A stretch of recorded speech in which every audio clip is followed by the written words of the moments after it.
Dans cette vidéo, nous allons voir comment paramétrer le coffre-fort iDoc Connect sur un dossier client.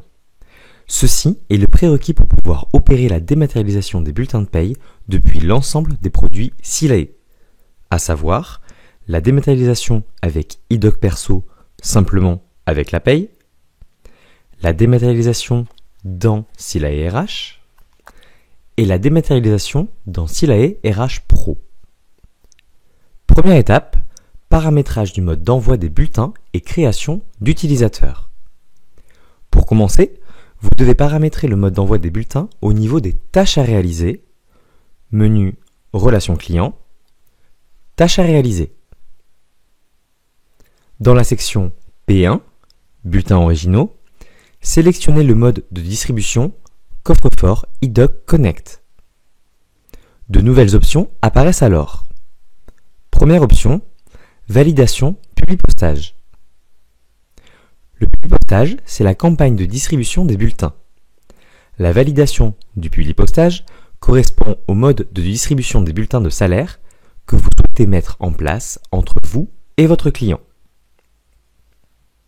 Vous avez deux choix. Automatique, le Publipostage est validé et distribué de manière automatique sans action nécessaire de la part de votre client. Manuel, vous allez demander à votre client de se rendre sur l'espace employeur pour valider et donc distribuer le Publipostage.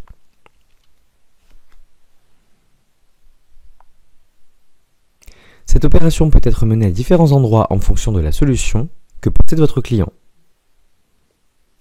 Lorsqu'il n'y a que la paye, cela se fera au niveau de l'espace employeur Desk RH. Lorsqu'il y a Silae RH, l'employeur pourra mettre à disposition les bulletins depuis l'onglet Paye, Bulletin.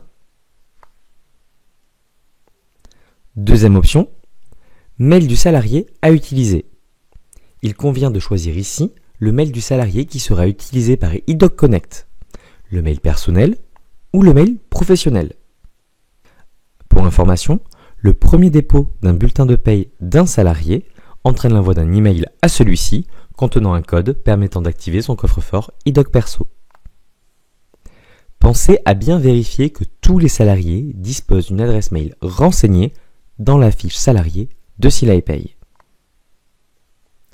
Troisième option, activer l'éditique. L'activation de l'éditique permet d'assurer la totalité de la distribution des bulletins en envoyant par courrier ceux des salariés ayant refusé la dématérialisation. La partie impression, mise sous pli et affranchissement font l'objet d'une facturation complémentaire.